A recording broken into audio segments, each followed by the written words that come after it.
Kakinada sound system owners and helpers సంక్షేమ సంఘం నూతన కార్యవర్గం ఏర్పడింది.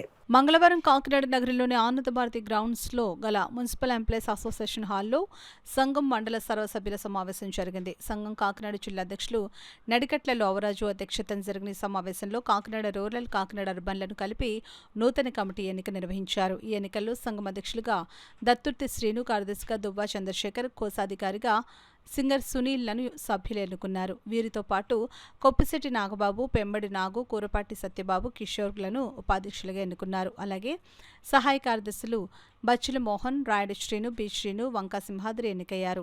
అంతేకాకుండా గౌరవ అధ్యక్షులుగా ఓబా ప్రేమ్, వడ్డే శ్రీనివాసరావు, అనసూరి విజయకుమార్, పి పుల్లారావు, ముమ్ముడి విజయబాబులతో పాటుగా కార్యవర్గ సభ్యులను కూడా సంఘం నాయకులు ఎన్నుకున్నారు.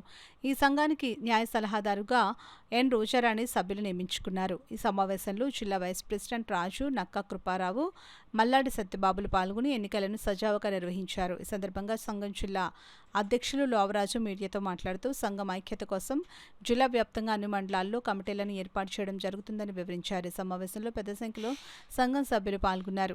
స్థాపించినందుకు ఈ యూనియన్ ప్రెసిడెంట్, సెక్రటరీకి, గౌరవాధ్యక్షులకి, అలాగే అందరికీ కూడా నా ప్రత్యేక ధన్యవాదాలు తెలియజేస్తున్నాను.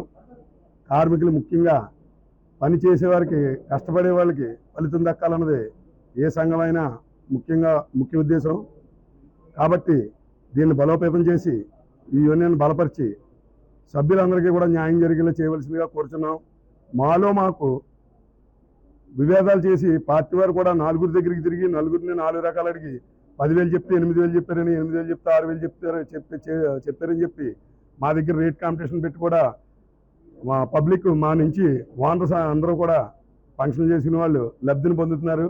మా సభ్యులే రకరకాల ఇబ్బందులు చేసి ఎంతోమంది అప్పులు చేసి పట్టుకొచ్చి వ్యవస్థను స్థాపించి దాని మీద వ్యాపారం చేసుకుందామని చెప్పి దాంట్లో దెబ్బతిని వ్యాపారాలు పాడు చేసుకుని లాస్ అయిపోయిన వాళ్ళు కూడా ఉన్నారు. ఇకపై అలా జరగకుండా ఈ యూనియన్ వారు సరైన చర్య తీసుకోవాల్సిందిగా కోరుతూ మా నుంచి 100% వీరికి మా సపోర్ట్ ఉంటుందని తెలియజేస్తున్నాం. కొన్ని మండలాలు ఇంకా ఉన్నాయి మిగిలిన, అవి కూడా చేస్తాము. చేసిన తర్వాత ఇవన్నీ కూడా అందరూ మండలాలు అయిన తర్వాత ఈ మండల ప్రెసిడెంట్లు అందరూ కూర్చోబెట్టి ఒక రేటు నిర్ణయం చేసి అందరూ ఎవరి మండలానికి ఏ రేట్ అయితే పాటిస్తారో ఆ రేటు నిర్ణయించి జిల్లా అసోసియేషన్ అది రిజిస్టర్ చేసి దాని ద్వారాగా వాళ్ళు నచ్చిన రేట్లకే జిల్లా అసోసియేషన్ నడిపించేలాగా చేద్దామని మేము ఉద్దేశించి ప్రతి మండలంలో కూడా వాళ్ళని అడుగుతున్నాం. ప్రతి ఒక్కరు కూడా ఒక రేటు నిర్ణయించండి, ముందు అర్జెంటుగా రేటు పెట్టండి, రేటు నిలబెట్టండి అంటున్నారు. కానీ ఏంటంటే ఒక మండలంలో ఓ రేటు ఉంటుంది, టౌన్లో ఓ రేటు ఉంటుంది.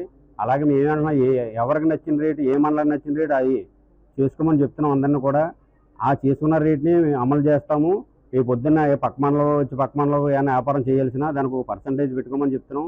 ఆ పర్సంటేజ్ను పక్క మండలం వెళ్ళి చేసేటప్పుడు ఆ మండల అసోసియేషన్కి చెందేలాగా, వ్యక్తిగతంగా కాకుండా మండల అసోసియేషన్కి చెందేలాగా రేపు పొద్దున్న ఎవరికైనా ఆపద వచ్చినా ఏది వచ్చినా ఆ మండల అసోసియేషన్ యొక్క ఫండ్ అవసరానికి నిమిత్తం ఉపయోగించేలాగా ఆ ప్లాన్ ద్వారా మేము ఏంటంటే పర్సంటేజ్ అన్నది పెట్టాం.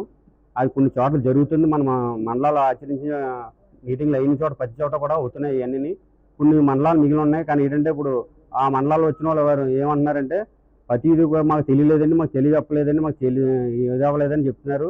కానీ ఉన్న మండలాలను క్లియర్ చేసిన తర్వాత అన్ని మండల ప్రెసిడెంట్లు అందరిని కూర్చోబెట్టి ఒక మాట మీద నడిపిందామనే ఉద్దేశంతో చేస్తున్నాం. ఇది జై హింద్.